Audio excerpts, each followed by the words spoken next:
What if your parents tried to steal your inheritance? Not for themselves but to give it all to your spoiled sibling.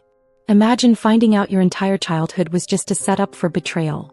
Then discovering a family secret that shakes your identity to the core. This isn't just about money. It's about love, lies, and the price of finally standing up for yourself. Subscribe now. You won't believe how far this family was willing to go. I was 7 years old when I realized I didn't matter. It was the day I won first place in the statewide creative writing competition. A huge deal for someone who barely knew how to spell accomplishment just a year earlier. My English teacher cried.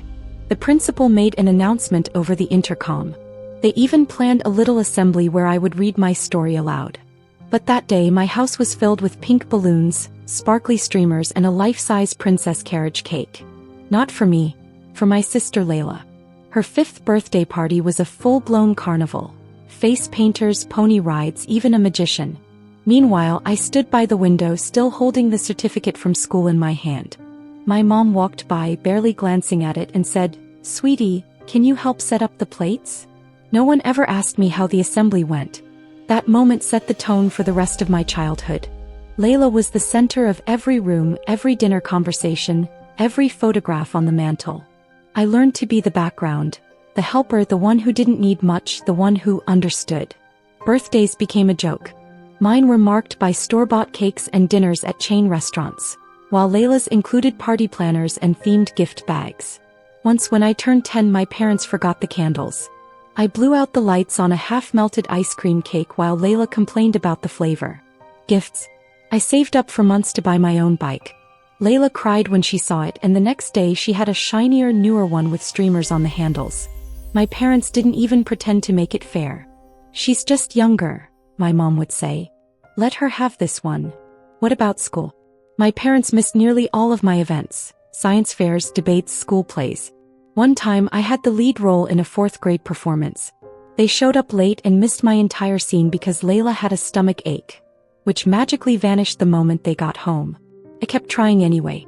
Maybe if I were perfect they'd see me. I got straight A's, joined the math club, and spent nights building volcanoes out of paper mache. Layla? She coasted through school, getting C's and barely passing. But every time she got a B+, there was a celebration. New phone. Dinner at her favorite sushi place. Applause. At night, I'd lie in bed wondering what was wrong with me. Was I boring? Was I not lovable? Why did love feel like a contest I was never meant to win? What haunts me most isn't the parties or the praise. It's the silence. The constant reminder that I had to earn my place, while Layla's was simply given. And I kept telling myself, one day they'll notice. One day it'll be my turn. I had no idea that day would come wrapped in death, money, and betrayal. By the time I hit high school, I had stopped hoping for applause. Recognition even. I just wanted them to look at me and see someone worth something. I was chasing ghosts, scrambling for their approval in every way imaginable. I became editor of the school newspaper, captain of the debate team, top of my class with a perfect 4.0 GPA. But every trophy I brought home was met with, "Nice, but don't let it go to your head," or worse, complete indifference. One day I got accepted into a prestigious summer program at Harvard. Only 2 students in our entire district were chosen. I was shaking with pride when I told my parents over dinner. My dad barely looked up from his mashed potatoes. "When's Layla's dance recital again?" he asked. My mom didn't even wait for me to finish explaining. "That's nice, sweetie. Just remember, college isn't everything." A week later, when it was time to leave for the airport, they told me they couldn't drive me. Layla's recital was that evening and they couldn't miss it for the world. So I lugged my bags into a friend's car while my mom waved from the window and shouted, "Call us when you land." They never picked up. I wish I could say this was a one-time thing. But it wasn't. This was the rhythm of my life. Accomplish something extraordinary, get ignored. Meanwhile, Layla floated through school with a C average and no ambition, yet everything she did was brave, creative, or inspiring. When she decided not to go to college, they threw her a backyard graduation bash and surprised her with a brand new car. They called it a reward for knowing herself. I'd busted my ass for years trying to become someone worth noticing, and they were throwing parades for her simply for existing. The emotional toll of this favoritism sank into my bones. I didn't act out. I internalized. My self-worth shrank to dust. I remember staring into mirrors trying to figure out what was so wrong with me. I couldn't see it, yet clearly they did. Why else would they overlook every win, every cry for validation, every attempt to earn their pride? I began therapy in college, not because I wanted to blame them, but because I wanted to stop blaming myself. The hardest thing wasn't their neglect. It was convincing myself that I deserved better. It was letting go of the belief that if I just worked harder, maybe one day they'd love me the way they loved her. Even as I graduated college with honors, got a solid job in finance, and bought my first house at 27, I still found myself glancing over my shoulder, wondering if they saw me now. They didn't, and I told myself it was okay. I didn't need their validation anymore. But I was lying. And I didn't know how much until the day Grandpa died, and everything I thought I had built for myself started to fall apart. Grandpa's death hit me in a strange way. We weren't extremely close, but he was the only person in the family who ever looked me straight in the eye and asked, "So what do you want out of life?" He listened when I spoke. That alone made him feel like a lighthouse in the fog. When we gathered for the will reading, I was expecting maybe a watch, an old rifle, some dusty books, something sentimental. Instead, my name was called with a number attached. $500,000. $500,000. My jaw nearly hit the table. It wasn't just me. Layla and a few cousins were each given the same amount. Grandpa had split his estate evenly among all his grandkids, along with a share to his children. It felt surreal. For once, someone in my family had valued me on the same level as everyone else. Not more. Just equal. That alone felt like a miracle. But the air in the room shifted. My parents didn't say anything then, but their stiff smiles and the way my father's fingers clenched the will told me something was coming. And it came fast. 2 days later, they called me over for a talk. I should have known better. "We've been thinking," my mom started, tone syrupy but tight. "It's wonderful that your grandfather left you something so generous. But don't you think Layla needs it more?" "What?" I blinked. "She's still living at home," Dad cut in. "Working part-time at that cafe, barely scraping by. You have a house, a job, stability. He doesn't. Don't you think Grandpa would have wanted you to help her?" Took everything in me not to explode. "But he already gave us the same amount. That was his decision." "We think it would be the moral thing to do," my mother pressed. "Give her your share. Or at least most of it." My stomach twisted. I tried to keep my voice calm. "This isn't about morals. It's about control. And I'm not giving away what Grandpa clearly intended for me to have." The masks dropped. My father's voice rose. "After everything we've done for you, you're really going to be this selfish? We gave you braces. We bought you school supplies. We let you live at home during college. That's called parenting," I said, my voice trembling. "Not a debt I owe for the rest of my life." But they weren't hearing it. They accused me of being ungrateful, greedy, arrogant. Suddenly, every small favor they'd ever done for me became a weapon. Meanwhile, Layla, who still lived rent-free in their basement and had received thousands more in gifts over the years, was treated like a struggling saint. "I can't believe this," I whispered. "You're really asking me to hand over my inheritance?" "We're not asking," my father said coldly. "We're telling you what's right." They walked me to the door without another word. I drove home in silence, heart pounding, throat dry. $500,000 wasn't just money. It was validation, recognition, a chance. And now they wanted to rip it from me. Not because I didn't deserve it, but because they believed Layla deserved more. That night, I realized this wasn't just about inheritance. This was a war I never asked for, but I wasn't going down without a fight. The next time I heard from my parents, it wasn't a phone call. It was an email. A cold, legal-sounding message signed by my father, sent to all the grandchildren named in Grandpa's will. As the executor, he claimed that certain adjustments were being made to reflect what he called Grandpa's true intentions, namely reallocating my share entirely to Layla. He used phrases like interpretive discretion and extraordinary need. My name was struck through in one of the attached documents. It felt like being erased. I couldn't breathe. I read it over and over, hoping I'd misunderstood. I hadn't. He was actually doing it. My own father was using his role as executor to take my inheritance and give it to my sister. Just like that. I drove over to their house, heart racing, fists clenched. The front door was already open, as if they'd been waiting. My dad sat at the dining table like a king holding court. My mom hovered behind him. Layla sat silently in the corner, her eyes glued to her phone. "This is illegal," I said, throwing the email onto the table. "You can't just rewrite a will."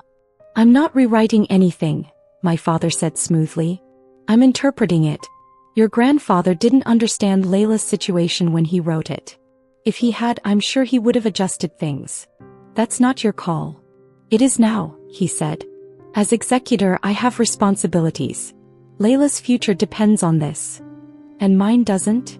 He laughed bitterly. "You have a job, a home, a head on your shoulders. You'll be fine. She needs help." My mother finally chimed in. "Why can't you just be generous, Ethan? She's your sister."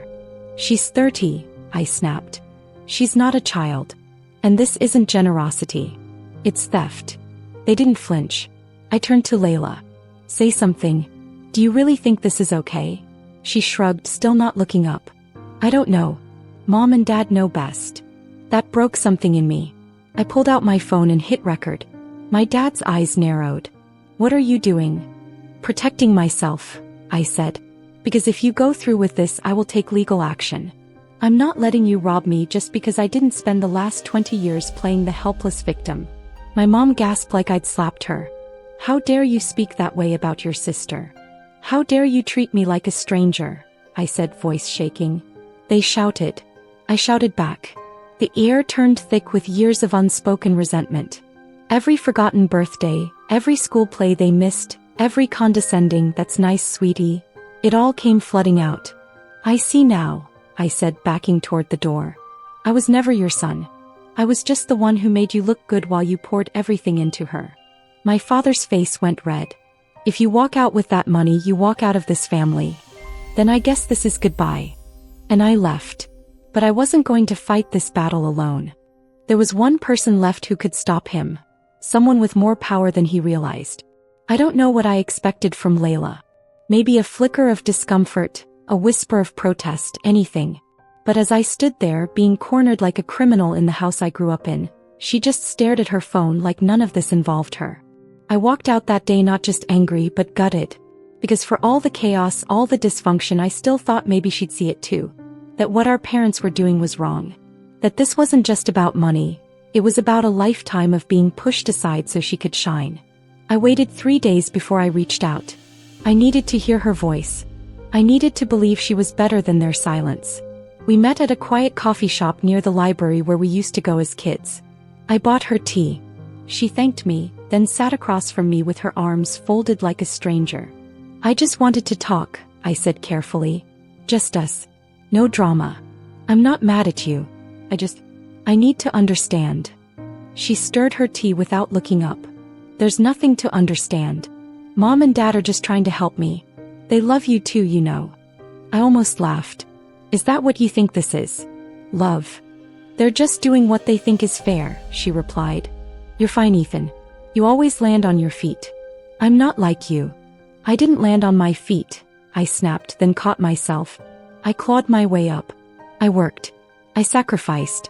You think that came easy?" Her eyes flicked toward me, then away. "I didn't ask for any of this. But you're not stopping it either." Her silence was louder than a scream. I thought back to when I was 10 and nearly drowned in Lake Huron. I had wandered too far from shore, swept by a current. I remember flailing, water filling my mouth, and then Layla's tiny hand grabbing mine. She'd screamed for help until someone pulled us both out. She saved my life that day. But now she was letting me drown, and this time she didn't even look back. "You used to fight for me," I said quietly. "What happened?" Her voice cracked, barely above a whisper. "You don't get it. I've spent my whole life trying not to disappoint them. If I say something, they'll turn on me too." I nodded slowly. I saw it now. She wasn't the villain. She was just trapped. Caged in their love, too afraid to step out of it. But that didn't make it hurt less. I stood up to leave. "One day," I said, "you'll have to decide who you are without them. I hope you don't wait too long." She didn't respond. Just stared into her tea already going cold. I walked out knowing I was truly on my own in this fight. But I wasn't done. Because if my family wanted to rewrite history, I was going to remind them there was one person who remembered the truth. And she wasn't just still alive, she was furious. I thought the worst part was behind me, until a message arrived in my inbox from an anonymous account. The subject line was just 2 words: check everything. The body of the email was blank except for a cryptic sentence. You've always wondered why they treated you differently. Start with your birth certificate. At first I dismissed it. Probably a sick prank. But the sentence kept echoing in my head like a taunt. That night, I dug through the old box of documents I had shoved in the back of my closet. Birth records, immunization slips, crayon drawings from kindergarten. And then I saw it. My birth certificate. Something about it felt off. The father's name listed wasn't Ronald, my dad. It was someone named James Whitmore. A man I'd never heard of. My hands trembled as I stared at it under the yellow glow of my desk lamp. My mind reeled. Was it a clerical error? A coincidence? No. I remembered faint whispers, strange looks from aunts, hushed arguments behind closed doors growing up. I hadn't understood them then. Now they screamed with clarity. I needed answers. But I knew the only person who would give them to me straight was Grandma Eleanor, my grandfather's second wife. She was sharp, strong-willed, and hated sugarcoating anything. I called her the next morning. He didn't hesitate. Come over. Now. Her house smelled like old paper and fresh coffee just like always. She sat me down at her kitchen table and looked me dead in the eye. I was wondering when this would come up, she said, sighing. You're not crazy, Ethan. What you found is real. My throat tightened. So he's not my dad? Biologically? No, she said gently. Your mom had you when she was very young. James was her high school boyfriend. He left before you were born. She met Ronald when you were a toddler. He agreed to raise you as his own. They married quickly. Never told anyone outside the family. Thought it was simpler that way. My ears rang. My skin went cold. I couldn't form words. She kept talking, filling in the pieces. How my dad had always been distant. How the favoritism started the moment Layla was born. They didn't mean to treat you differently, Grandma said, though her tone betrayed doubt. But they did. Everyone saw it. I thought of every time he looked right through me. Every backhanded compliment. Every moment I tried to earn love that was never mine to begin with. It all made sense now. But instead of relief, I felt hollow. Why didn't they tell me? I whispered. Because they were ashamed, she said. And because they didn't want to admit that the way they treated you had nothing to do with you, and everything to do with them. I stared at the floor, shattered. My parents hadn't just stolen my inheritance. They had stolen my story, my identity, my right to the truth. I'm so sorry, Ethan, Grandma said, placing a trembling hand on mine. But you still matter. You always have. Don't let their shame become your shame. That night, I lay awake until sunrise, staring at the ceiling. I had always fought to be seen, to be accepted. Now I understood why it never worked. I was never really one of them. I was a secret they buried until now. But secrets rot in the dark. And I was done living in their shadow. The fallout came quicker than I expected. Word got around that I'd spoken to Grandma and uncovered the truth about my birth. Maybe she told someone, maybe someone overheard. Doesn't matter. Within a week, I received another email. This one was short, furious, and unmistakably from my father. If you take the money, don't ever set foot in this house again. You're not welcome. You never were. The words punched harder than I thought they would. I sat at my kitchen table staring at the screen, trying not to cry. I shouldn't have been surprised, not after everything, but a part of me still hoped that somewhere deep inside he saw me as his son. That part died that day. Then came the call from my mom. Her voice was soft but strained. Ethan, please. This has gone too far. You're tearing the family apart. I didn't answer. She continued. Your father is heartbroken. Layla is a mess. Why can't you just let this go? For once. My voice was barely above a whisper. Because it was never just about money. It's about everything. About never being enough for either of you. About always being the one who had to give in, who had to make peace, who had to step aside. We gave you everything, she snapped, her tone suddenly sharp. A home, an education, and you gave her your love, I cut in. The one thing I needed. Silence. Then she dropped the final blow. If you do this, if you accept that money, you'll be erasing this family. You'll be choosing greed over blood. I swallowed hard. I'm not choosing money over blood. I'm choosing truth over lies. Dignity over manipulation. and self-respect over silence. He started crying. Not sobbing, but those quiet, guilt-soaked whimpers I used to fall for as a kid. This time I didn't cave. I hung up. Within days they went on a full PR campaign. I started getting texts from extended family. Some passive-aggressive, some outright hostile. Can't believe you're doing this to your parents. This is about money? Disgusting. You used to be the mature one. But I also got messages from cousins I hadn't talked to in years. We always saw how they treated you, man. Good for you for standing up. Don't let them gaslight you. Then came the lowest blow. A package arrived at my front door. Inside was a framed photo of our family. Me, Layla, Mom, Dad, taken when I was about 6. Taped to the glass was a sticky note in my father's handwriting. This was the last time we were proud of you. My hands shook as I read it. I wanted to throw it against the wall. But I didn't. I placed it face down in the trash and took a deep breath. They had made their choice. And I had made mine. For years I begged for scraps of affection, twisted myself into a version they could love, buried my needs for the sake of peace. But peace built on silence isn't peace. It's control. I wasn't their scapegoat anymore. I wasn't their secret. I was done being disposable. And if that meant becoming the villain in their story to be the hero in mine, so be it. The family meeting was supposed to be small. Just a few cousins, aunts, uncles. Those who'd been part of the chaos over the past few weeks. Grandma Eleanor had organized it, wanting to clear the air, as she called it. I wasn't sure what to expect. A confrontation? A lecture? Maybe another ambush disguised as civility. I walked into her living room that Saturday with my shoulders tight and my jaw locked. What I wasn't expecting was for Layla to already be there. She sat near the fireplace, hands in her lap, hair pulled back, no makeup. She looked smaller than usual. Quieter. Everyone fell silent when I walked in. My uncle gave me a nod. My cousin, Sarah, smiled nervously. Grandma cleared her throat and stood. Before we begin, she said, there's something that needs to be said. And someone who's ready to say it. Layla stood. I froze. She took a deep breath, voice barely steady. I want to apologize. To Ethan. To all of you. Her eyes flicked to mine, then quickly away. I've spent my entire life being protected, praised, and shielded from reality. I let it happen. I didn't question it. And when Ethan tried to stand up for himself, I stayed quiet. Because I was scared. Because I didn't want to lose what little control I thought I had. The room was silent. You could hear the clock ticking on the mantel. She continued. I didn't ask for the inheritance. I didn't expect it. But when Mom and Dad tried to take his and give it to me, I should have said no. I should have stood beside him. Because he's right. He always has been. The way they treated him, it wasn't fair. It wasn't love. It was convenience. Tears welled up in her eyes, but she didn't break. I'm not taking a cent of his money. And I'm not letting them speak for me anymore. I'm enrolling in community college next semester. I'm going to start from scratch. On my own. I want to know who I am without them holding my hand. She sat back down. No one moved. I didn't even realize I'd stopped breathing until my chest started to ache.